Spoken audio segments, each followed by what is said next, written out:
तो आदिवासियों की उस प्राचीनता को नकारने के लिए वनवासी शब्द गढ़ा गया और वनवासी के आधार पर कई संगठन खड़े कर दिए गए हैं। जो आदिवासी धर्म परिवर्तन करते हैं, क्या वो अपनी मूल पहचान से दूर नहीं हो रहे हैं? कि आदिवासियों की पहचान उनके आदि निवासी होने से, प्रकृति और पुरखों के साथ उनका संबंध होने से, किसी धर्म से जुड़े होने से नहीं। तो वो धर्म ग्रहण की प्रक्रिया है, ना कि धर्म परिवर्तन की प्रक्रिया है। क्रिश्चियनिटी में रहे, चाहे वो स्वतंत्र आस्था में रहे, प्रकृति पूजक रहे, वो हमेशा उसी समुदाय की, उनकी पहचान उनका समुदाय है।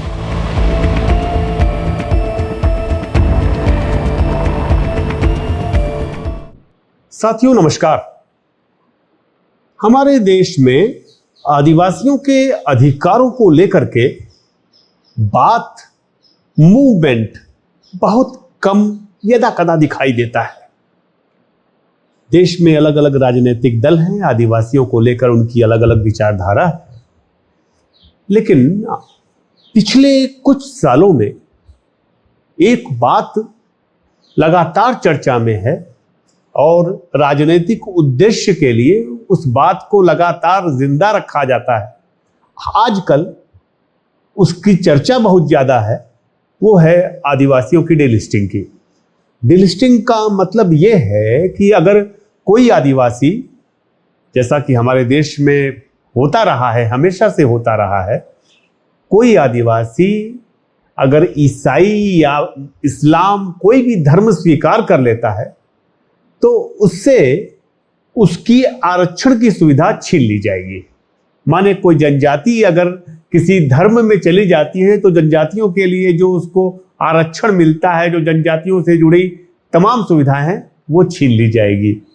आपको बता दें कि दलितों के मामले में ये पहले से है कि जब अनुसूचित जाति का कोई व्यक्ति अगर किसी दूसरे धर्म में जाता है तो उससे अधिकार छीन लिए जाते हैं। फिलहाल छत्तीसगढ़, मध्य प्रदेश और झारखंड में सबसे ज्यादा इसको लेकर के चर्चा है। साथ में राजनीतिक पार्टियां, सत्ता दल, विपक्षी, सभी के सभी इस मामले में अपने बातें कह करके, एक दूसरे का विरोध करके इस मामले को कम से कम अगले चुनाव तक जिंदा रखने की कोशिश कर रहे हैं।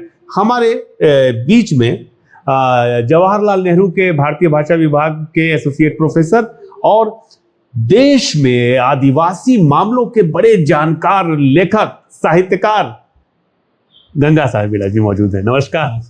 स्वागत है आपका। बहुत धन्यवाद। एक चीज बताइए गंगा भाई, ये जो आदिवासियों की डीलिस्टिंग का मामला है, ये कॉन्स्टिट्यूशनल मामला है, पॉलिटिकल है, सामाजिक है, ये है क्या दरअसल आपकी नजर में? मेरे ख्याल से ये एक राजनीतिक मसला है और ये सवाल मुख्य तौर पर आदिवासियों की तरफ से नहीं आया है जी। ये आदिवासियों की एकता को तोड़ने के लिए एक सवाल उठाया गया है। आप इस बात को समझिए कि इसकी राजनीतिक निहितार्थ क्या है। पिछले कुछ वर्षों में देश के दलितों और आदिवासियों ने अलग अलग मुद्दों पर एकजुटता दिखाई है। जब भी उनके अधिकारों के हनन की कोशिश हुई है तो उन्होंने सामूहिक रूप से प्रतिरोध दर्ज किया है और इसी बात से अलग अलग सरकारें भयभीत और आशंकित हैं। तो वे आदिवासियों की एकता को, या मैं तो कहूँगा कि पूरे वंचितों की एकता को तोड़ना चाहती हैं। इसलिए हर बार कुछ एक नई बात ला करके और उनके बीच में भेद पैदा करने की कोशिश की जाती है। उसी प्रक्रिया में आदिवासियों की डीलिस्टिंग का मुद्दा उठाया गया है। ये पूर्णतः राजनीतिक स्वार्थों, राजनीतिक निहितार्थों से प्रेरित एक प्रकरण है, क्योंकि आदिवासी पहचान धर्म के आधार पर नहीं। बिल्कुल बिल्कुल। आदिवासी सामाजिक सांस्कृतिक पहचान है, धार्मिक पहचान नहीं। तो जब धार्मिक पहचान है ही नहीं तो धर्म के आधार पर किसी को ना लिस्टिंग हो सकती है ना डीलिस्टिंग हो सकती है। लिस्टिंग के भी आधार है और डीलिस्टिंग के भी आधार है, लेकिन उसमें धर्म कहीं नहीं है। इसलिए पूरी तरह से ये एक राजनीतिक निहितार्थ से उठाया गया मुद्दा है। एक ये बता दूं कि ये सिर्फ आदिवासियों के लिए नहीं है, आम जनमानस के लिए ये जानना बहुत जरूरी है कि डीलिस्टिंग की प्रक्रिया है क्या। एक चीज बताइए मुझे कि अभी देश के किन किन इलाकों में इसको लेकर के विवाद है, इसको लेकर के बहस चल रही है, क्या आदिवासियों के अलग अलग फोरम पर इसको लेकर चर्चा हो रही है, ये बड़ा जरूरी सवाल है। या फिर अभी जैसे झारखंड में तो खैर काफी ज्यादा हो रही, छत्तीसगढ़ में भी हो रही है, राजस्थान में, अन्य प्रदेशों में जहां पे आदिवासी हैं, क्या वहां पर भी इसको लेकर के चर्चा है? देखिए, जैसा मैं और पक्ष और विपक्ष क्या सोच रहे हैं वहां के? देखिए, जैसा मैंने कहा कि यह प्रश्न आदिवासियों की तरफ से नहीं आया है। ऐसे संगठन जो गैर आदिवासियों की संगठन है, जी, आदिवासियों के हितैषी बनने की कोशिश करते हैं, उन संगठनों की तरफ से ये मांग उठाई गई है जी। और मुख्य तौर पर वो दक्षिणपंथी संगठन है और वे आदिवासियों को आदिवासी पहचान से चिन्हित ना करके वनवासी या उनको किसी धर्म विशेष से जोड़ करके उनको कैटेगराइज करते हैं। कॉन्स्टिट्यूशनली नहीं, संवैधानिक स्तर पर नहीं, वे उनको हमेशा एक धार्मिक या क्षेत्रीय पहचान देना चाहते हैं। जैसे अब कोई ये पूछ सकता है, कोई कह सकता है कि वनवासी कहने से क्या दिक्कत है? सही है, लेकिन वनवासी कहने से दिक्कत है क्योंकि देश के पूरे आदिवासी जंगलों में नहीं रहते। बिल्कुल, एक बड़ी आबादी जंगलों में रहती है, वनों में रहती है, लेकिन बहुत सारे लोग हैं जो वनों में नहीं रहते। तो वनवासी कहने से तो वन में वास करना एक अनिवार्यता होगी। क्या बात। जबकि आदिवासी कहने से ये पता चलता है कि वो संबंधित क्षेत्र के आदि निवासी है। बिल्कुल। तो आदि निवासी के तर्क को कमजोर करने के लिए, क्योंकि फिर वो द्रविड़ पहले है, आर्य पहले है, आर्य बाहर से आए, वो सारी बहसें होंगी और सबसे पुराने निवासी तो आदिवासी साबित होंगे। बिल्कुल बिल्कुल। तो आदिवासियों की उस प्राचीनता को नकारने के लिए वनवासी शब्द गढ़ा गया और वनवासी के आधार पर कई संगठन खड़े कर दिए गए और उनमें से ही कुछ संगठनों ने इस तरह की मांग रखी है कि जो आदिवासी पर्टिकुलर धर्म, जैसे ईसाई और इस्लाम को मुख्य तौर पर चिन्हित किया गया है कि अगर ये धर्म अपनाते हैं तो उनको आदिवासियों की सूची से निकाल देना चाहिए। ये आदिवासियों की मांग नहीं है। हाँ, आदिवासियों का कंसर्न है अपनी संस्कृति को लेकर के, क्योंकि मूलतः उनकी पहचान सांस्कृतिक है, उनका कंसर्न है। सभी आदिवासियों के भीतर ये कंसर्न है कि हमको अपनी सांस्कृतिक पहचान बचानी चाहिए, क्योंकि पिछले 100-150 साल से, सिर्फ अभी की बात नहीं है, 100-150 साल से आदिवासियों के अंदर संस्कृतिकरण की प्रक्रिया बहुत तेजी से चल रही है। संस्कृतिकरण ये एम.एन. श्रीनिवास की एक अवधारणा है। संस्कृतिकरण का तात्पर्य हुआ कि ऐसे हाशिए के समूह जिनको ये एहसास कराया गया कि वो पिछड़े हैं, वो अपने से अगड़ों के जैसा आचरण करने लगते हैं। उनके जैसे आचार व्यवहार, रीति रिवाज, परंपराएं अपनाने लगते हैं, जिससे कि वो भी खुद को अगड़ा साबित कर सकें। इसमें उनकी मूल सांस्कृतिक पहचान नष्ट होती है, उसको नुकसान पहुंचता है, नष्ट होती है। मान लीजिए उनकी भाषा है, उनका पहनावा है, उनके मूल्य है, उनके संस्कार हैं, उनके व्रत त्योहार हैं, उनके पवित्र अपवित्र की धारणा है, उनके विश्वास हैं, वो सब बदलने लगते हैं। तो ये प्रक्रिया बहुत तेजी से चल रही है। तो उस प्रक्रिया के प्रति आदिवासी लोग सचेत हैं। जगह जगह पर आप जाएंगे, मैं अभी कल ही एक सम्मेलन में था और जगह जगह पर देश के आदिवासी एकजुट हो रहे हैं और इस बात को समझ रहे हैं कि इस संस्कृतिकरण की वजह से या बाहरी संस्कृतियों के दखल की वजह से उनकी मूल सांस्कृतिक पहचान प्रभावित हो रही है।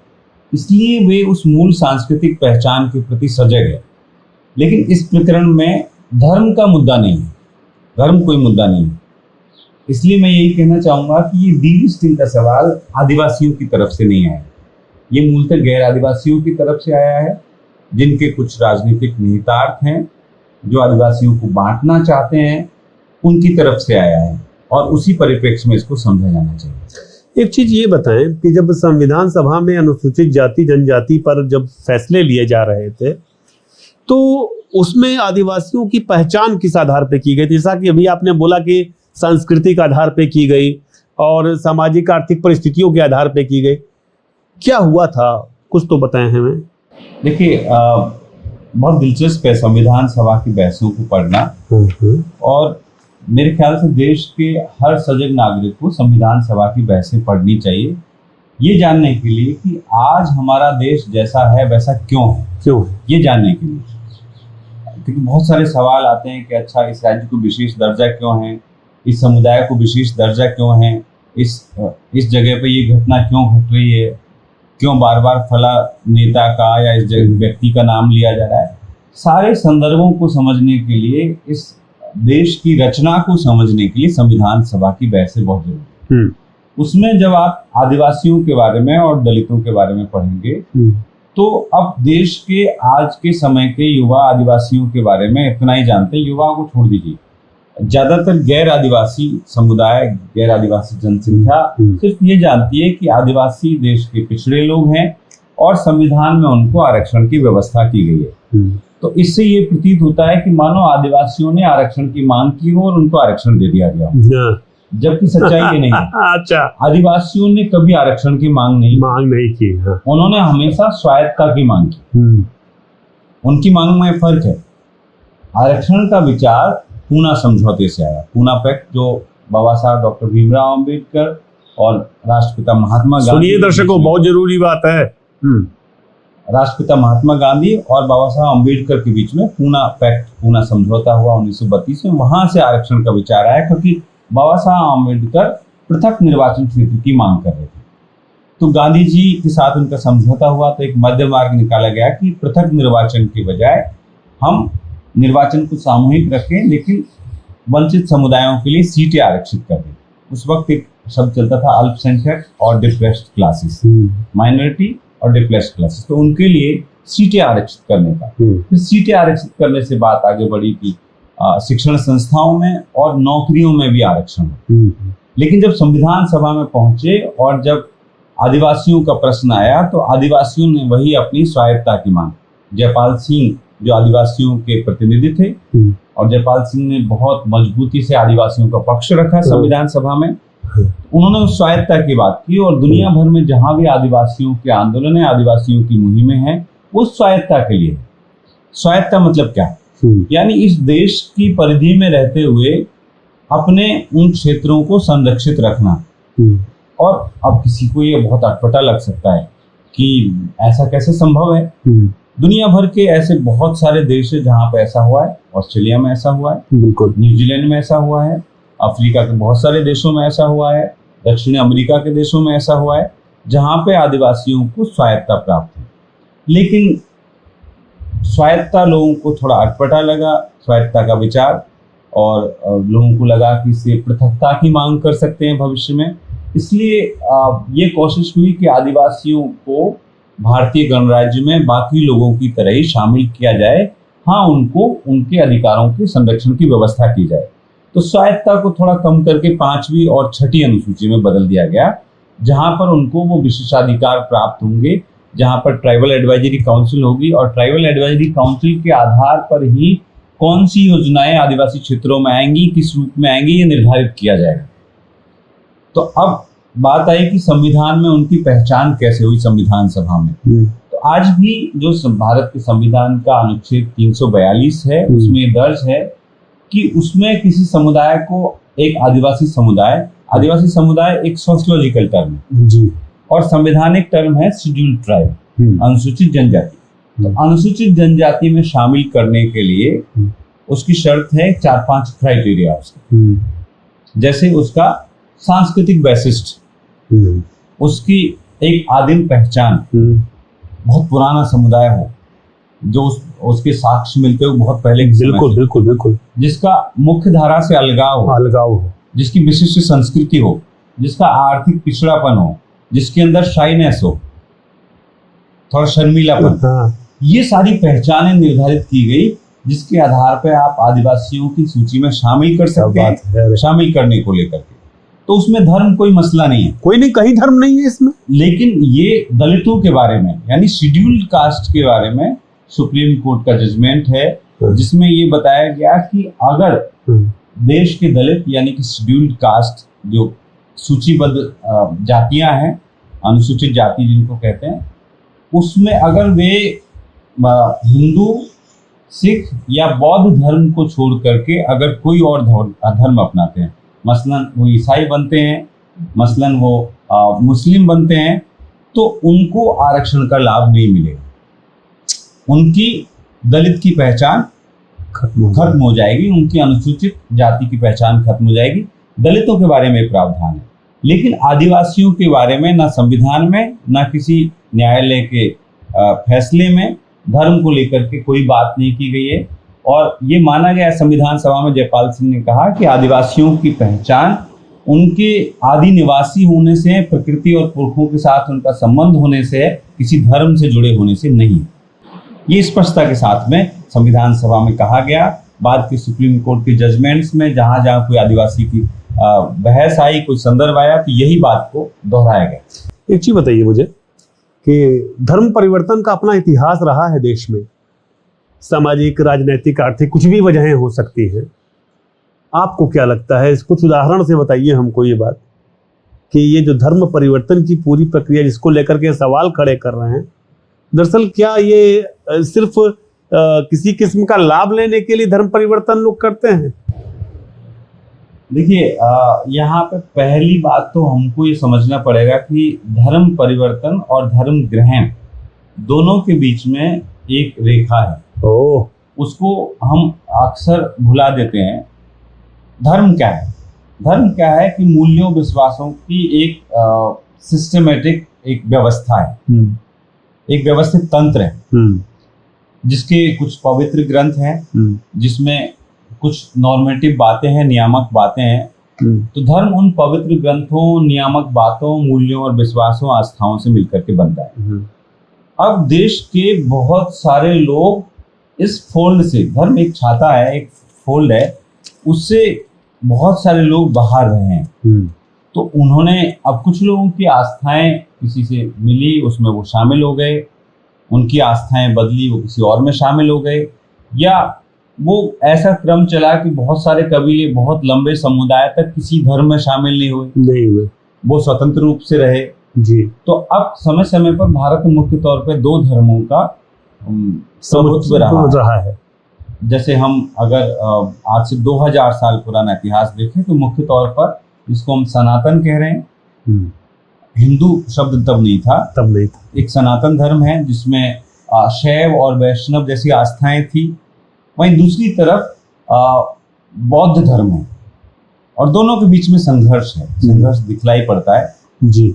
बौद्धों की आस्थाएं, मूल्य और विश्वास जो सनातनी है उनसे भिन्न है, दोनों का संघर्ष दिखाई पड़ता है। लेकिन मुझे ऐसा लगता है, मैं धर्म का विशेषज्ञ नहीं हूँ, लेकिन मुझे ऐसा लगता है कि देश के बहुसंख्यक आबादी इन दोनों में से कहीं शामिल नहीं थी। मतलब वे स्वतंत्र रूप से अपने अपने एक कबीले के जो मूल्य विश्वास है उन्हीं में विश्वास करते रहे, क्योंकि उनका मुख्य धारा से कोई संबंध ही नहीं था। धर्म मुख्य तौर पर जो, अब देखिए, जिनको पढ़ने लिखने का अधिकार हुआ, हालांकि बौद्ध धर्म ने इस बात को तोड़ा, लेकिन सनातन में तो ये कि जिसको पढ़ने लिखने का अधिकार है, जो शास्त्रों का अध्ययन कर सकता है, वही उसके अनुसार आचरण कर सकता है। तो अब बहुत सारे लोग उस धर्म के दायरे से बाहर थे, तो उनका कोई धर्म नहीं था। कहने को आज हम इतिहास में पढ़ाते वक्त उनको सनातनी या हिंदू बता दें, लेकिन वो किसी धर्म में नहीं थे। बौद्ध के बारे में थोड़ा सा, बौद्ध उदार धर्म है और उसमें ये जाति की सीमा को तोड़ा और उसमें सबको समान अधिकार दिए। तो उसका एक समय में बहुत व्यापक प्रसार था जी। तो ये मूलतः दो धर्म रहे। जैसे बौद्ध का आप कहेंगे तो ईसा पूर्व 30 से पहली सदी के बीच में काफी प्रभाव रहा जी। सनातन का उससे पहले रहा, बाद में रहा जी। लेकिन जैसे इस्लाम को लेकर के एक डिबेट होती है, तो इस्लाम तो भारत में लगभग 12वीं सदी में आया। 12वीं सदी में। तो अब 12वीं सदी में लोगों ने निश्चित तौर पर वहां से आप कह सकते हैं कि धर्म परिवर्तन जैसी कोई चीज घटित हुई। उससे पहले तो धर्म ग्रहण है, इसमें भी धर्म ग्रहण और धर्म परिवर्तन दोनों प्रक्रियाएं साथ में चलती है इस्लाम में। कुछ लोग हैं, कुछ कबीले हैं जो कोई धर्म नहीं मानते थे, उन्होंने स्वीकार किया, जिन लोगों को लगा कि हम हिंदू धर्म में रह करके या सनातन में रह करके जाति व्यवस्था से पीड़ित हैं, तो उन्होंने उस जाति व्यवस्था से मुक्ति के तौर पर या शासकों का धर्म होने की वजह से या सूफी परंपरा की वजह से या बहुत सारे निर्माण कार्य हो रहे थे मध्यकाल में, उन निर्माण कार्यों में हिस्सेदारी करते हुए उसे प्रभावित होकर के और 12वीं से 18वीं सदी के बीच में बहुत सारे लोग भारत में इस्लाम में हुए। तो उसको आप कह सकते हैं कि एक धर्म में धर्म परिवर्तन जैसी स्थिति पैदा हुई। अब उन लोगों का क्या ही धर्म रहा होगा जिनको कोई शास्त्र पढ़ने का अधिकार नहीं। ज़्यादातर आप देखेंगे इस्लाम में कौन गया, ज़्यादातर नीची जातियों के लोग गए, वही लोग इस्लाम में गए। अब एक दौर चला, इसी तरह से ईसाईयत का दौर आया। अब 16वीं सदी से ईसाई धर्म प्रचारक, ईसाई मिशनरी जिसको हम कहते हैं, वो भारत में आते रहे और उन्होंने भी किनको लक्ष्य किया, गरीबों को लक्ष्य किया, पीड़ितों को लक्ष्य किया, क्योंकि गरीब और पीड़ित के बीच में धर्म का प्रचार करना आसान है। अब कोई भी व्यक्ति जो धर्म प्रचार के लिए जाता है वो क्या करता है कि वो देखता है कि अच्छा इसकी ज़रूरतें क्या है, कैसे इसको प्रलोभन दिया जा सकता है। तो ईसाई मिशनरियों ने मुख्य तौर पर भारत के आदिवासियों के बीच में काम किया, चाहे वो छत्तीसगढ़ और झारखंड के इलाके हो वर्तमान समय के हिसाब से देखें, या पूर्वोत्तर के इलाके हों या दक्षिण के इलाके हों, वहाँ पर ईसाई मिशनरियों ने काम किया और आदिवासियों को शिक्षित किया, उनके लिए स्वास्थ्य की सुविधाएं उपलब्ध कराई। अब एक बहस का मुद्दा हो सकता है कि ये प्रलोभन था या उनका धर्म प्रचार का माध्यम था, लेकिन इस प्रक्रिया में बहुत सारे आदिवासी ईसाईयत में गए। अब उसके समानांतर 19वीं सदी से ये जो ईसाई धर्म प्रचार है ये 16वीं सदी से शुरू हो गया जी।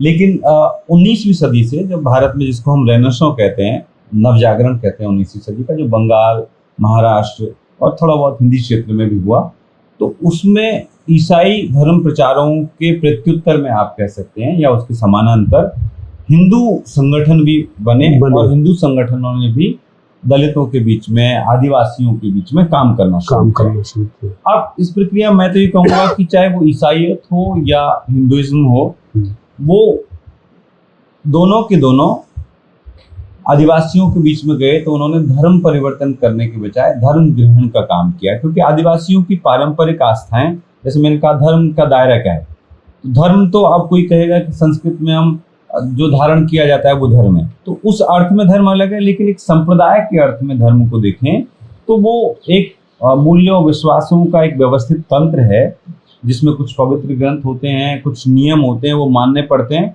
तो आदिवासी आस्थाओं में ऐसा कोई पवित्र ग्रंथ नहीं है जिस पे कोई प्रश्न नहीं उठा सकता या उस तरह से नियामक चीजें नहीं है। तो इसलिए आदिवासी धर्म से स्वतंत्र रहे, उनकी आस्थाएं और विश्वास रही, लेकिन मूल तो वो प्रकृति और पुरखों से संबंधित थी। तो आदिवासियों के बीच में चाहे हिंदुइज्म हो चाहे क्रिश्चियनिटी हो, इसको लोगों ने ग्रहण किया, आदिवासियों ने। तो वो धर्म ग्रहण की प्रक्रिया है, ना कि धर्म परिवर्तन की प्रक्रिया है। इसी से जुड़ा एक सवाल है, एकदम इसी से जुड़ा, आपका अनुभव भी है, जो आदिवासी धर्म परिवर्तन करते हैं, क्या वो अपनी मूल पहचान से दूर नहीं हो रहे हैं?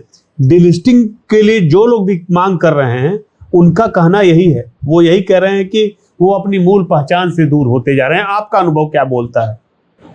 देखिए, जब आप इस परिप्रेक्ष्य में देखेंगे कि वो धर्म ग्रहण कर रहे हैं, तो मैं धर्म परिवर्तन ना कह करके इसको धर्म ग्रहण की प्रक्रिया में, तो कोई अगर दूसरा धर्म ग्रहण करता है या कोई धर्म ग्रहण करता है आदिवासी, तो क्या उसकी सांस्कृतिक पहचान नष्ट होती है, प्रभावित होती है? मूल सवाल जी। तो मैं ये समझता हूँ, जो मेरा अनुभव है, जैसे मैं जिन इलाकों में क्रिश्चियनिटी है उन इलाकों में, जैसे खासतौर पर झारखंड के बहुत सारे लोगों को जानता हूँ जो क्रिश्चियन 2-3 पीढ़ी पहले बन चुके हैं या अभी 1 पीढ़ी पहले बने हैं। ऐसे पूर्वोत्तर के लोगों को जानता हूँ। तो उनकी सांस्कृतिक पहचान किन चीज़ों से बनती है उसको हम समझते हैं कि धर्म ग्रहण करने के बाद क्या वो प्रभावित हुई है। नंबर 1, भाषा। तो उनमें से किसी ने भी अपनी भाषा नहीं छोड़ी। वो बाइबल भी अपनी भाषा में पढ़ते हैं। क्या बात। वो जो भी सारे आचरण करते हैं वो अपनी भाषा में। फिर उनके त्योहार, तो उनके त्योहार, ठीक है, क्या बोलते हैं उसको, जो 25 दिसंबर को होता है क्रिसमस या गुड फ्राइडे, जो ईसाइयों के त्योहार है वो उन्होंने अपना लिए, लेकिन अपना कोई त्योहार उन्होंने छोड़ा नहीं। करते हैं वो अपने अपना त्योहार, क्या अपनी बात। भाषा, अपना त्योहार, अपनी संस्कृति, पहनावा वो हमेशा ऐसे नहीं कि कोई सूट वूट में रहते हैं। वो आदिवासी की जो पहचान है, जो उनका स्थानीय कपड़े हैं, कपड़े जिनको उनके पूर्वज पहनते हैं, वही क्या कपड़े बात, पहनते हैं। क्या बात। आप किसी भी उत्सव में चले जाइए, उनके नाम पूछिए, आप उनसे नामों से आपको पता चलेगा देखो ये सारे क्रिश्चियन है, लेकिन जब आप देखेंगे ये तो आदिवासी नाच नाच रहे हैं। आदिवासी नृत्य में स्त्री और पुरुष सब साथ में शामिल हो रहे हैं। वो सरना की पूजा कर रहे हैं, वो सोहराय मना रहे हैं, वो सारे के सारे जो आदिवासियों के पारंपरिक त्योहार हैं उन सबको मनाते हैं। और पुरखों के साथ में और प्रकृति के साथ में उनका रिश्ता वही है। क्रिश्चियनों के आधार पर नहीं, क्रिश्चियनिटी के आधार पर नहीं, वो अपनी आदिवासियत के आधार पर प्रकृति और पुरखों से अपने संबंध स्थापित करते हैं। हाँ, निश्चित तौर पर मैं समझता हूँ कि चाहे वो ईसाईयत हो या हिंदुत्व हो, लंबे समय तक जब हम एक मूल्य विश्वास में रहेंगे तो हमारी सांस्कृतिक पहचान प्रभावित होगी। कैसे होगी?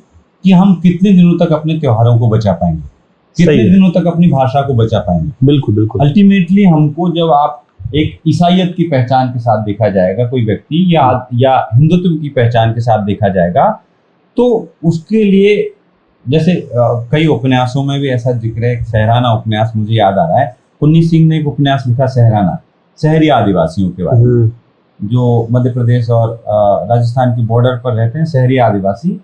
तो वो उस दौर का उपन्यास है जब राम मंदिर को लेकर के आंदोलन छिड़ रहा था और बाबरी मस्जिद ढहाई जा चुकी थी और लोग गांव-गांव से ईंटें इकट्ठा कर रहे थे राम मंदिर बनाने के। तो उसमें पात्र आपस में बात कर रहे हैं कि भाई कोई राम मंदिर बन रहा है। तो उनको कह रहे हैं कि अच्छा, कि वो क्या होता है उसके बारे में बात करते हैं। उनके गांव में पहली बार भागवत की कथा आई है, वो नहीं जानते भागवत की कथा क्या होती है या राम मंदिर क्या है। तो उनका निष्कर्ष ये कि भाई अगर मंदिर बनाना है उसको लेके लड़ाई क्यों है, वो कोई दूसरी जगह पे बना ले, भगवान तो कण कण में विद्यमान है। अगर उनके भगवान कण कण में विद्यमान है तो एक ही जगह, तो उनके लिए ये कोई महत्वपूर्ण विषय नहीं है कि वो राम मंदिर के लिए ईंटें इकट्ठी की जाए या बच्चा बच्चा राम का जन्मभूमि के काम का। जब वो नारे चल रहे हैं उनके बीच में आदिवासियों की समझदारी ये है कि भगवान तो हर जगह विद्यमान है, उसको लेके एक खास जगह को लेके लड़ाई क्यों कर रहे हैं। जैसे हर पौधे में हमारे भगवान है, हर पेड़ में, हमारे हर पुरखे में है, तो जैसे हमारे भगवान है ऐसे उनके भगवान भी तो हर जगह है, कण कण में है। तो आप देखिए इससे कि जो उनकी जो सांस्कृतिक समझदारी है, वो सांस्कृतिक समझदारी उनको कितना उदार बनाए हुए हैं, वो किसी समुदाय में नहीं दिखाई देती ये समझदारी। लेकिन समय के साथ में जैसे ही अब आप देखेंगे कि आज की तारीख में आप अगर मंदिरों की पंक्तियों में जाए, मंदिरों के बाहर जो लाइन लगी हुई, तो उस लाइन में सबसे ज्यादा संख्या SC ST OBC की है, जो दंडवत तिलक दंडो बोलते हैं हमारे यहाँ पे, जो लोग लेट करके बहुत दूर से आते हैं और भगवान को प्रसन्न करने की कोशिश कर रहे हैं। बिल्कुल। उनमें मुझे लगता नहीं कि कोई भी ब्राह्मण या बनिया या राजपूत समुदाय OBC SC ST, उसमें OBC SC ST के लोग हैं। तो जब वो धर्म से इतने गहरे में जुड़ गए हैं, उनकी आस्था इतनी गहरी हो गई है, तो धीरे धीरे उनकी जो अपनी आदिवासी पहचान है या उनकी जो दलित पहचान है वो गौण होती जाएगी। वो आदिवासी संस्कृति धीरे धीरे उससे प्रभावित होगी लंबे समय में। और वो अगर मान लीजिए किसी को एकजुट होना पड़ा कोई ऐसे धार्मिक मुद्दों पर, अभी तक तो ये है कि ज्यादातर लोग धार्मिक मुद्दों पर आदिवासी कभी भी हिंसक या कट्टर रूप नहीं अपनाते, लेकिन एक समय ऐसा आ सकता है कि जब किसी धर्म में रहते हुए सैकड़ों वर्ष हो जाएं तो वो धार्मिक आधार पर एकजुट हों और कट्टरता का या हिंसा का प्रदर्शन कर दें, तो या वो अपने मूल्यों और विश्वासों को, अपनी संस्कृति के तत्वों को भूल जाएं। ये तो लंबे समय में ये होगा। ये हो रहा है गंगा। छत्तीसगढ़ में जैसे हुआ कि ईसाई समुदाय में एक कब्र से बॉडी निकाल दी गई, कई चर्च पर हमले हुए, ये सच्चाई है, ये इस चीज को नहीं भूला जा सकता है। आपसे मैं ये जानना चाहूंगा कि ये जो डिलिस्टिंग प्रक्रिया का आप विरोध कर रहे हैं, आप उसके पीछे कॉन्स्टिट्यूशनल जो अप्रोच है वो ज्यादा है कि सामाजिक आप तौर पे देखते हैं कि विरोध उसका कर रहे हैं ज्यादा? नहीं, दोनों है, लेकिन ज्यादा क्या दोनों है? देखिए कि पहली बात तो संविधान में कभी भी ये दर्ज नहीं किया गया आदिवासियों के बारे में कि आदिवासियों की कोई पहचान धर्म के आधार पर निर्मित होगी। उनकी सूचीबद्ध करने के बारे में धर्म से कोई प्रसंग, कोई संदर्भ जुड़ा हुआ नहीं है। दूसरा, सामाजिक तौर पर भी आप देखें कि जो आदिवासियों की एकजुटता है, वो एकजुटता को तोड़ने के लिए डीलिस्टिंग की बात हो रही है। इसलिए हम सामाजिक तौर पर भी इससे सहमत नहीं हैं, क्योंकि जब देश के आदिवासी, अब पहली बार ऐसा हो रहा है, मैं आपको ये बताना चाहता हूँ बहुत सारे सामाजिक समारोह में जाने के अपने अनुभव के आधार पर, कि पहले लोग अपने समुदाय की पहचान के आधार पर एकजुट होते थे कि भाई ये गौंड है, मुंडा है, संथाल है, ये बैगा है, ये बिरहोर है, या कोई भी। अब वो इस आधार पर एकजुट ना होकर के अपनी आदिवासी पहचान के आधार पर एकजुट हो रहे हैं। ऐसे बहुत सारे सम्मेलन हो रहे हैं, आदिवासियों के सम्मेलन, जो समुदाय के सम्मेलन नहीं है, आदिवासियों के सम्मेलन, अलग अलग आदिवासी, उसमें वो समानता के तत्व खोज करके, समान मुद्दे खोज करके और उसके आधार पर लड़ाई को मजबूत कर रहे हैं, अपने अधिकारों की लड़ाई को। तो उसमें अगर ये डीलिस्टिंग का प्रश्न आएगा तो इससे क्या होगा कि वो एकता निर्मित नहीं हो पाएगी। फिर जैसे वो एक अभी कुछ दिनों पहले जो सुप्रीम कोर्ट का जजमेंट आया कि आरक्षण में वर्गीकरण होना चाहिए, सब कैटेगराइजेशन की बात आई, तो उससे जैसे दलितों को या आदिवासियों को या पिछड़ों को जो तोड़ने की कोशिश है, उस तरह से इसमें जब अगर डीलिस्टिंग का प्रश्न आ जाएगा, पहली बात तो बहुत ही उलझा हुआ है। कौन प्रमाणित करेगा कि ये फला आदमी आदिवासी है या नहीं, बचा है कि नहीं? तो ऐसे तो बहुत सारे लोग हैं जो मैं व्यक्तिगत तौर पे जानता हूँ, जो किसी दूसरे धर्म को ग्रहण करने के बाद भी ज्यादा आदिवासियत को अपनाए हुए हैं। और ऐसे भी लोग हैं जिन्होंने कोई दूसरे धर्म में नहीं गए, लेकिन वो आदिवासियत को उतना नहीं मानते। धर्म परिवर्तन के बावजूद भी मैंने देखा है नजदीक से कि आदिवासियों की जो सामाजिक आर्थिक चुनौतियां होती हैं वो नहीं बदलती। तो धर्म परिवर्तन की फिर वजह क्या है? ये आस्था का सवाल है या फिर और क्या है? ये किस वजह से बदलते हैं? पहली बात तो ये कि मोटे तौर पे बात सच है कि कोई दूसरा धर्म ग्रहण करने या धर्म परिवर्तन से सामाजिक आर्थिक हैसियत में बहुत फर्क नहीं आता। लेकिन इसको लेकर के मिनिस्ट्री ऑफ ट्राइबल अफेयर्स या भारत सरकार या राज्य सरकारों ने कोई स्वतंत्र अध्ययन नहीं कराया है। तो बिना अध्ययन के आधार पे हम ये कहें कि ये समुदाय, ये इस धर्म में जाने से कुछ लाभ हुआ कि नहीं हुआ, तो हमारे पास में साक्ष्य नहीं है। तो बिना साक्ष्य के कुछ भी कहना जरा कठिन है, क्योंकि बहुत सारे लोगों का ये कहना है कि चूंकि ईसाइयत, लेकिन ये उनका एक अजम्पशन है, एक संभावना है, उनका अनुमान है कि जिन लोगों ने क्रिश्चियनिटी को अपनाया, चूंकि उनको शिक्षा और स्वास्थ्य के बारे में जागरूकता आई, तो उनकी स्थिति बेहतर हुई। ऐसा पूर्वोत्तर के आदिवासियों के बारे में कहते हैं, झारखंड के कई समुदायों के बारे में कहते हैं। लेकिन वास्तव में ऐसा है या नहीं, ये तो किसी अध्ययन से ही सामने आ सकता है। मैं तो समझता हूँ कि किसी दूसरे धर्म में जाने से किसी की स्थिति में बहुत ज्यादा बदलाव नहीं आता। सच्चाई है, अचानक से उनकी उस जीवन में कोई ऐसा बदलाव नहीं आएगा। कोई धर्म ऐसा नहीं है कि उनको अचानक से ज्यादा सुविधाएं देने लग जाएं, ज्यादा संसाधन देने लग जाएं। धर्म तो एक आस्था का विषय है। बस उससे सामाजिक हैसियत में कैसे बदलाव होगा, उससे आर्थिक स्थिति कैसे बदलेगी? वो तो आस्था है कि मैं यीशु को मानता हूँ, कि अल्लाह को मानता हूँ, कि विष्णु को मानता हूँ। इससे मेरी आस्था बदली, लेकिन इससे मेरी सामाजिक हैसियत या मेरी आर्थिक हैसियत कैसे बदलेगी? बिल्कुल सही है, कोई खास बदलाव मुझे लगता है नहीं। अच्छा, एक चीज बताइए, ऐसा कोई देश है कि नहीं जहां पर धार्मिक पहचान बदलने पर आदिवासियों की मान्यता खत्म हो जाती हो? ऐसा कोई देश आपकी निगाह में है? दुनिया में ऐसा कोई उदाहरण नहीं है, क्योंकि जो मैंने शुरू से ही कहा है कि आदिवासियों की पहचान मूलतः सांस्कृतिक है। वो ना तो आर्थिक है ना धार्मिक है, मूलतः सांस्कृतिक पहचान। आप वहां से शुरू करें, कनाडा से शुरू करें, अमेरिका से शुरू करें, कनाडा के लोग आदिवासी हों या अमेरिका के रेड इंडियंस हों, वहां से लेकर के और न्यूजीलैंड के माओरीज तक या ऑस्ट्रेलिया के एबोरिजिनल्स तक, हर जगह पर बहुत सारी जगहों के आदिवासियों ने क्रिश्चियनिटी को अपना लिया, लेकिन उनसे उनकी आदिवासी पहचान पे कोई फर्क नहीं पड़ा। आदिवासी पहचान बरकरार है उनकी।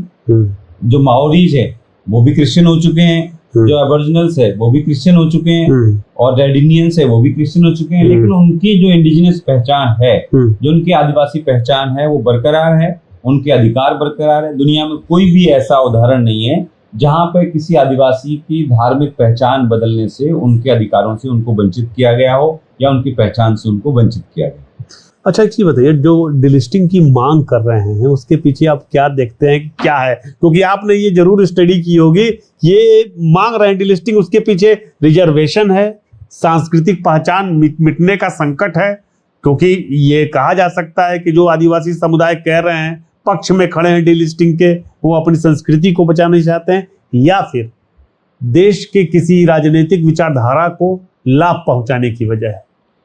देखिए, मैं तो समझता हूं कि इसका संबंध राजनीतिक ध्रुवीकरण से है, क्योंकि जो लोग डीलिस्टिंग की मांग कर रहे हैं वो वही संगठन है जो धर्म परिवर्तन की बात करते हैं, जो घर वापसी की बात करते हैं, और अल्टीमेटली उनका लक्ष्य है कि आदिवासियों को हिंदू फोल्ड में लाया जाए, उनको हिंदू फोल्ड में ही रखा जाए।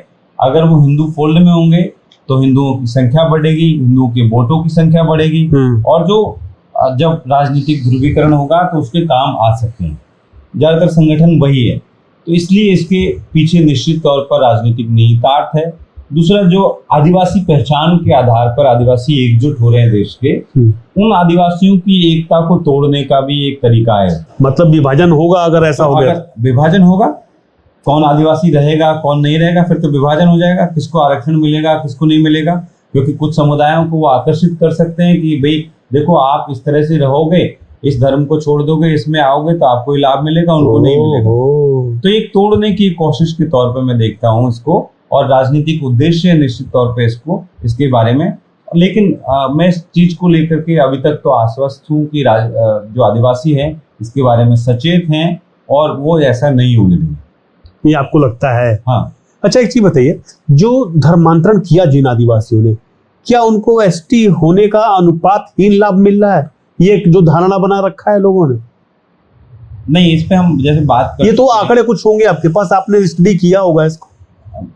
ये इस पे हम बात कर चुके हैं। मैं यही कहना चाहता हूँ कि ऐसा अध्ययन सरकार की तरफ से होना चाहिए था, लेकिन मिनिस्ट्री ऑफ ट्राइबल अफेयर्स के दस्तावेजों को आप देख लीजिए, या और कोई मंत्रालय के जनगणना विभाग के या कहीं के दस्तावेज देखिए, कहीं भी इसके कोई साक्ष्य नहीं है, कोई अध्ययन नहीं है इसको लेकर के कि जिन्होंने कोई धर्मांतरण किया है उनको अनुपात से अधिक या कुछ खास तरह का लाभ मिल रहा है। जो जिसको लाभ कह रहे हैं वास्तव में, वो जैसे मान लीजिए नौकरियों में हिस्सेदारी है या राजनीतिक हिस्सेदारी है, वो उसका संबंध इससे है कि उस समुदाय के अंदर, उस क्षेत्र के अंदर कितनी अवेयरनेस है। बिल्कुल। तो उस अवेयरनेस का संबंध तो इस बात से हो सकता है कि किसी संगठन ने, किसी धार्मिक संगठन ने उस क्षेत्र में जाके काम किया, अच्छे स्कूल कॉलेज खोले उनके लिए, उनकी चिकित्सा का ध्यान रखा, तो उससे उनकी स्थिति में सुधार हुआ। लेकिन उस धर्म को ग्रहण करने की वजह से उनके जीवन में सुधार हो गया हो या उनको ज्यादा प्रतिनिधित्व मिल गया हो, ऐसा दिखाई नहीं पड़ता, और ऐसा कोई अध्ययन नहीं है। तो बिना अध्ययन के ऐसे निष्कर्ष पर पहुंचना कठिन। कुछ जातियों की बात करते हैं, सरना, गोड़ी, उराव, संथाल, या छत्तीसगढ़ में ले लीजिए, माड़िया है, मुरिया है, भतरा है, हलबा है, कमार है, कंवर है। ऐसे समुदायों की पारंपरिक पहचान और आधुनिक धार्मिक पहचान, जो आज के समय की धार्मिक पहचान है, उसके बीच के संबंध को आप कैसे देखते हैं? मेरे ख्याल से ये जो धर्म ग्रहण की प्रक्रिया चल रही है या उनको जबरन धर्मांतरण कराया जा रहा है जी, अभी क्या हो गया है कि एक प्रतिद्वंदिता हो गई है जी। ये प्रक्रिया मूलतः ईसाइयों ने शुरू की, ये मैं कहना चाहूंगा। हाँ, क्योंकि ये मूलतः हिंदू संगठन भी वहां पर काम कर रहे हैं, लेकिन जितना मुझे जानकारी है हिंदू संगठनों ने प्रत्युत्तर में ऐसा शुरू किया जी। ईसाई मिशनरियों ने आदिवासी क्षेत्रों में काम किया और उन्होंने आदिवासियों को ईसाईयत में ले जाने का प्रयास किया और इसमें उनको सफलता भी मिली जी। अब हिंदू संगठन ऐसा कर रहे हैं, लेकिन इससे मैं समझता हूं कि उनकी जो मूल पहचान है, जो समुदाय सजग है, उन समुदायों ने अपनी मूल पहचान को नहीं खोया। बिल्कुल बिल्कुल। लेकिन जो समुदाय सजग नहीं है, जैसे मैं देखता हूं कि राजस्थान के या मध्य प्रदेश के या महाराष्ट्र के बहुत सारे आदिवासी ऐसे हैं जो इस बात को लेकर के कम सजग हैं, तो उनकी अपनी सांस्कृतिक पहचान धीरे धीरे धूमिल हो रही है जी। लेकिन जो समुदाय सजग है उन्होंने अपनी सांस्कृतिक पहचान को बचाया है, झारखंड में कई ऐसे संगठन काम करते हैं, पूर्वोत्तर में कई संगठन काम करते हैं, जो उसके उन संगठनों के मानने वाले भले से हिंदू हो गए हों या ईसाई हो गए हों, लेकिन वो अपनी सांस्कृतिक पहचान को, अपनी भाषा को, अपने पहनावे को, अपने व्रत त्योहारों को, अपने मूल्यों विश्वासों को, प्रकृति और पुरखों के प्रति जो भाव है उसको, इस सब को बचाने के लिए संघर्षरत है। तो ये पूरा मसला सजगता का है कि जो समुदाय जितना सजग होगा वो उतनी अपनी सांस्कृतिक पहचान को बचा के रखेगा, भले ही से वो कोई और धर्म भी ग्रहण करे। हिंदुस्तान का बहुसंख्यक जो है, जो हिंदू है, वो जबरदस्ती, और हिंदुत्व की विचारधारा वाले लोग वो अभी जबरदस्ती आदिवासियों को हिंदू साबित करने पर लगे हुए हैं। माने छत्तीसगढ़ में मैं तो आश्चर्य करता हूँ, जिस बड़े पैमाने पर घर वापसी कराई जा रही है आरएसएस के द्वारा, वो चौंकाता है। वो आंकड़ा बहुत ज़्यादा है। अगर डीलिस्टिंग की बात हो रही है कि कोई धर्म स्वीकार करने पर उससे आरक्षण का अधिकार छीन लिया जाएगा, तो आदिवासियों का तो धर्म कोई होता नहीं है, तो क्या जिन लोगों की घर वापसी कराई गई है उनको भी वापस किया जाएगा क्या, अगर डीलिस्टिंग होती है? तो बहुत ही महत्वपूर्ण सवाल है कि बेसिकली ये शुरू तो इसलिए किया गया है कि उनका एक फोल्ड में ला करके, हिंदुत्व के फोल्ड में ला करके उनका ध्रुवीकरण करके उससे राजनीतिक लाभ लिया जाए जी। लेकिन आपने बहुत वैलिड सवाल उठाया है कि अगर कोई ये कह रहा है कि अगर कोई आदिवासी कोई धर्म ग्रहण करता है तो फिर वो आदिवासी नहीं रहेगा, फिर तो वो हिंदू धर्म ग्रहण करता है तब भी आदिवासी नहीं रहेगा।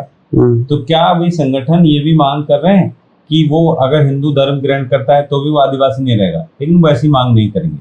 क्यों नहीं करेंगे? कि उन्होंने ये मान लिया है, और हमारा मुख्य धारा का मीडिया इतना अशिक्षित और राजनीति से प्रेरित है कि वो आदिवासियों के बारे में ना तो कुछ जानते और ना जानना चाहते हैं। वो इस तरह से आदिवासियों को प्रस्तुत करते हैं जैसे जीएस घुरिये ने एक टाइम पे किया कि आदिवासी तो पिछड़े हिंदू हैं।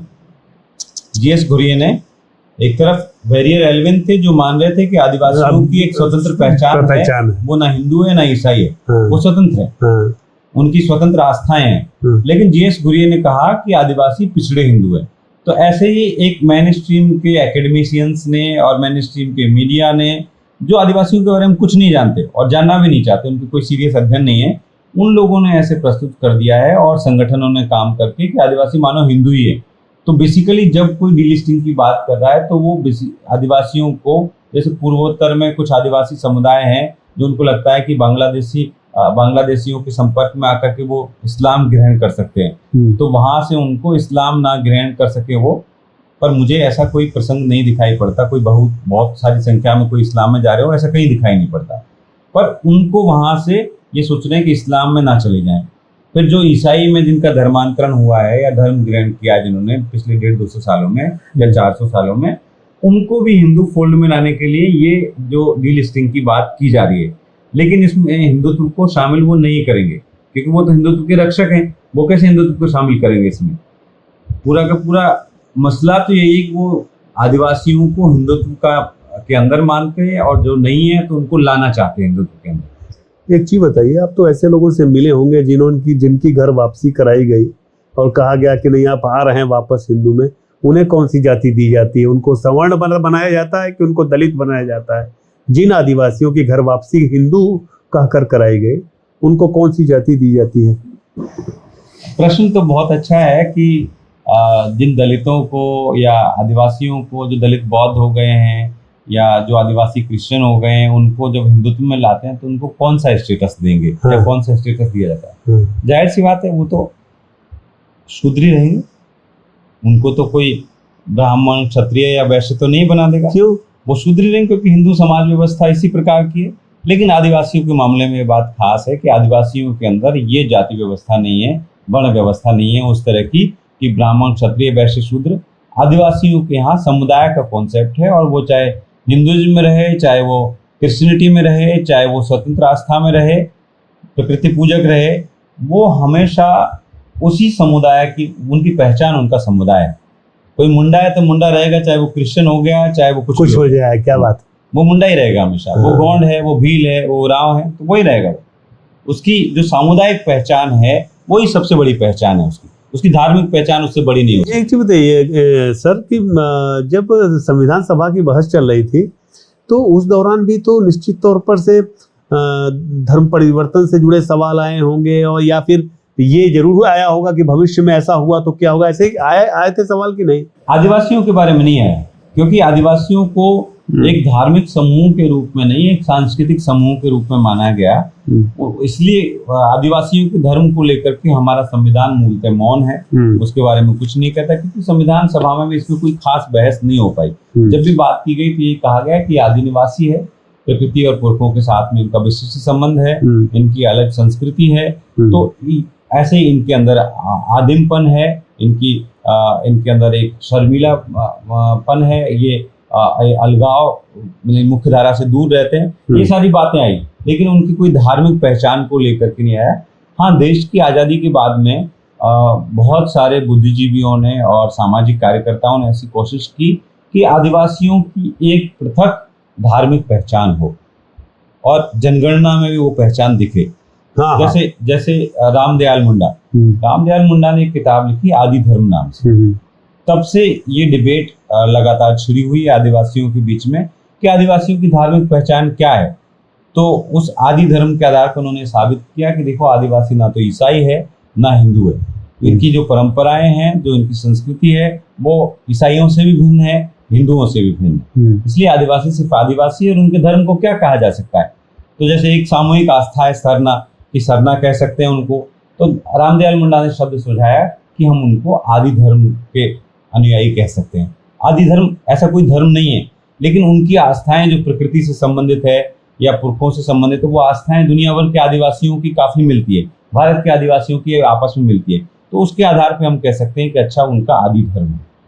देश के आदिवासियों का बड़ा हिस्सा जो है वो अलग धार्मिक कोड की मांग कर रहा है। अभी आपने जनगणना की बात भी करी है, जनगणना में भी वो अलग कॉलम की बात कर रहा है। इससे डीलिस्टिंग की बहस पर क्या असर पड़ेगा? ये बेसिकली ये मांग ही जो डीलिस्टिंग की कहीं न कहीं उससे संबंधित है। जैसा मैंने कहा कि आदिवासियों ने जो इस प्रश्न पर विचार करना शुरू किया कि आदिवासियों का धर्म क्या है, तो उसको आदि धर्म कहा गया, सरना कहा गया। लेकिन अब देश के बहुत सारे आदिवासी इस बात को लेकर के चिंतित है और सक्रिय हैं कि जब जनगणना में ऐसे समुदायों को जिनकी जनसंख्या 5% से भी कम है, 2%, 1% है देश में, उन समुदायों को भी अलग एक धर्म का कोड दिया गया जनगणना में। तो आदिवासी जो करीब 10% आबादी है, तो उनके लिए एक अलग कोड क्यों ना हो। उसको आप आदि धर्म कहिए, उसको आदिवासी कहिए, उसको सरना कहिए, या उसको प्रकृति पूजक कहिए, या आदिम समुदाय कहिए। जैसा कि स्वतंत्रता से पहले 1931 की जनगणना में आदिम समुदाय एक शीर्षक से उनका अलग कोड चिन्हित किया गया। तो ऐसा कुछ भी कहिए, लेकिन इसके माध्यम से आदिवासियों की आस्था को अलग से प्रदर्शित किया जाना चाहिए, ऐसा लोग मांग कर रहे हैं। इसको लेकर के जगह जगह आंदोलन हो रहे हैं। और जब ये आदिवासियत के लिए अलग कोड की मांग करें तो निश्चित तौर पर से आदिवासियत मजबूत होगी। जो लोग ईसाई बन गए हैं, जो हिंदू बन गए हैं, उनको भी आदिवासियत में लौटना पड़ेगा। तो इसी से मेरे ख्याल से इससे भ्रमित करने के लिए, इस रास्ते से लोगों को हटाने के लिए ये डीलिस्टिंग की बात की गई कि जो कोई और धर्म की मांग करेगा तो वो उनका मुख्य निशाना तो ईसाईयत और इस्लाम है, लेकिन जो आदि धर्म की भी मांग करेगा या सरना धर्म की मांग करेगा, अलग कोड की मांग करेगा, तो कह देंगे कि ये भी आदिवासी नहीं है। तो मेरे ख्याल से ये उनके मन में है और डीलिस्टिंग से उसका ये संबंध है कि वो जो आदिवासी धर्म कोड के आधार पर लोग एकजुट होने की कोशिश कर रहे हैं, कैसे उनको रोका जाए। आखिरी 2 सवाल हैं। पहला सवाल ये है कि अगर मान लीजिए कि डीलिस्टिंग पूरे देश में लागू होती है तो पूर्वोत्तर में क्या स्थिति होगी, जहां पर ज्यादातर ईसाई हैं आदिवासी, वहां क्या होगा? मेरे ख्याल से लागू ही नहीं होगी, क्योंकि अभी सरकार को इतना बड़ा कदम उठाने के लिए पहले आदिवासियों की नाराजगी मोल लेनी होगी, और कोई भी सरकार नहीं चाहती कि इतनी बड़ी संख्या की नाराजगी मोल ले। और पूर्वोत्तर के लोग तो 200 साल से ईसाई, 200, 300 साल से, 200 साल से तो अधिकांश लोग ईसाई बन चुके हैं, लेकिन उन्होंने अपनी आदिवासी आस्थाओं को नहीं छोड़ा है। इसलिए वो कभी भी मेरे ख्याल से वहाँ पर ये जो सत्ताधारी दल है, वहाँ पर जैसे आप देखते हैं कि पूर्वोत्तर में जाकर के वो जो गाय को लेकर के जैसे बयान उत्तर प्रदेश में दिए जा सकते हैं, वैसे बयान पूर्वोत्तर में नहीं दिए जा सकते।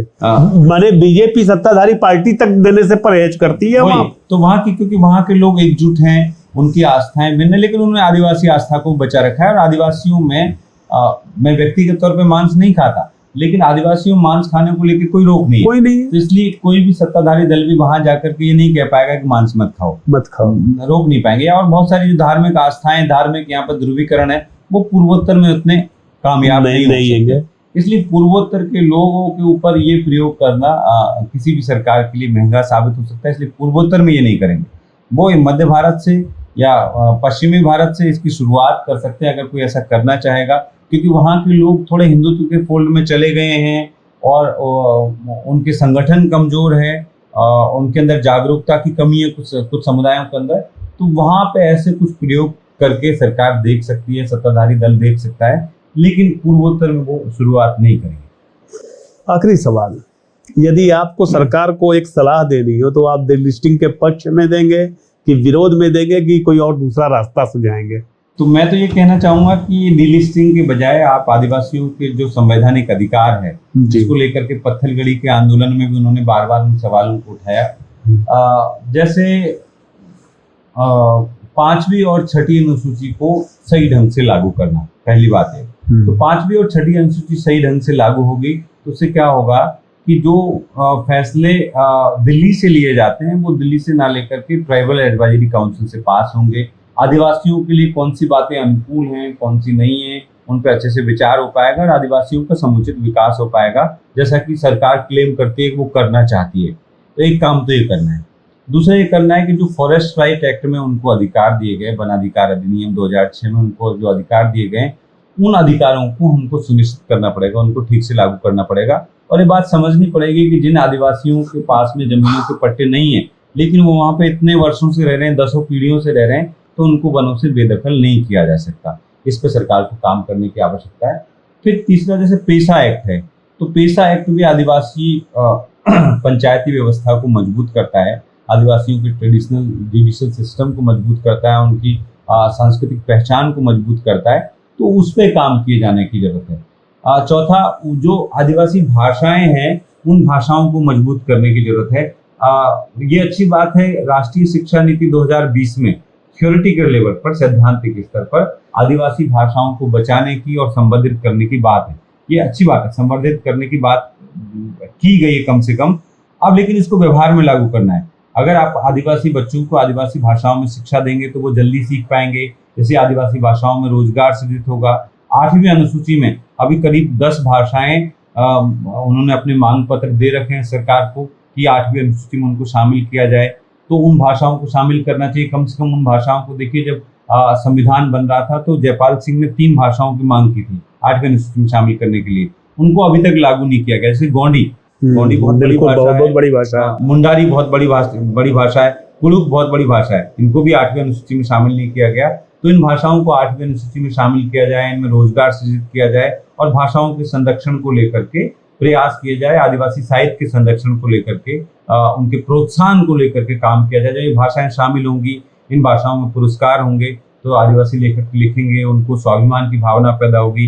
इन भाषाओं में बच्चे शिक्षा प्राप्त करेंगे, उनके अंदर कॉन्फिडेंस होगा और वो अच्छा कर पाएंगे। इसी प्रकार से जो देश के आदिवासी हैं उनको लेकर के एक जागरूकता अभियान चलाने की आवश्यकता है, क्योंकि मुख्य धारा का मीडिया या मुख्य धारा का करिकुलम, जो हमारा एनसीईआरटी की किताबें देखे, आदिवासियों के बारे में क्या है? कुछ भी नहीं है। तो वो आदिवासी नॉलेज सिस्टम, मैं तो समझता हूँ कि हर भाषा का एक नॉलेज सिस्टम है और इस देश के आदिवासियों के पास में 700 से ज्यादा जीवित भाषाएं उनके पास में। उन 700 जीवित भाषाओं में इतने सारे नॉलेज सिस्टम है, इतनी ज्ञान व्यवस्थाएं, ज्ञान परंपराएं हैं, उनके संरक्षण और उनके बारे में बात हो। मुख्यधारा का मीडिया जिस तरह का एक असंवेदनशील और एक उपेक्षापूर्ण व्यवहार करता है और हमारा एकेडमिया जिस तरह का उपेक्षापूर्ण व्यवहार करता है, उससे आदिवासियों के बारे में बहुत सारी भ्रांतियां हैं। एक समय था, अभी भी कुछ वैसी स्थिति है कि आदिवासी और नक्सल को पर्याय के तौर पर माना जाने लगा, जबकि आदिवासी और नक्सल पर्याय नहीं है, दोनों एक दूसरे से बहुत ज्यादा अलग है। तो आदिवासियों को वो सम्मान मिलना चाहिए कि वो उस देश के आदि निवासी है और वो इसके लिए कोई पृथकता की मांग नहीं कर रहे कि उनको देश से अलग कर दिया जाए। वो इसी देश में रहते हुए अपने लिए सम्मान चाहते हैं। वो सम्मान कैसे सुरक्षित होगा? जब उनके बारे में बात करेंगे और एक संवेदनशीलता का विकास करेंगे। तो सरकार को डिलिस्टिंग की बातों को प्रोत्साहित करने की बजाय इन सब क्षेत्रों में काम करने की आवश्यकता है, जिससे कि आदिवासियों के बारे में एक संवेदनशील माहौल निर्मित हो और आदिवासी भी सम्मान के साथ और अपनेपन के साथ, भाईचारे के साथ रह सके। दर्शकों, ये न जाने कैसे सोच लिया गया कि आदिवासियों को मुख्य धारा में लाने का जो मंतव्य है वो इस बात से पूरा होगा कि उनको हिंदू बना दिया जाए, उनको हिंदू घोषित कर दिया जाए। कभी हिंदू धर्म के बारे में भी कहा जाता था कि ये धर्म नहीं, जीवन जीने की एक शैली है। उसी तरह आदिवासियत भी जीवन जीने की एक शैली है, सामाजिक सांस्कृतिक पहचान है। जरूरी नहीं है कि धर्म जिस तरह का धर्म का ढांचा दिखाई देता है वैसा ढांचा आदिवासी समाज के साथ भी हो। डिलिस्टिंग की प्रक्रिया का पूरे देश में विरोध हो रहा है। प्रोफेसर गंगा साहेब मीणा जी हमारे बीच थे और उन्होंने जो जो बातें बताई हैं सब बहुत महत्वपूर्ण बातें हैं। मैं भी बहुत रुचि के साथ सुन रहा था, आप भी सुनिएगा जरूर से और अपनी टिप्पणी भी जरूर करिएगा और बताइएगा कि ये पूरी बातचीत आपको कैसे लगी। नमस्कार। नमस्कार।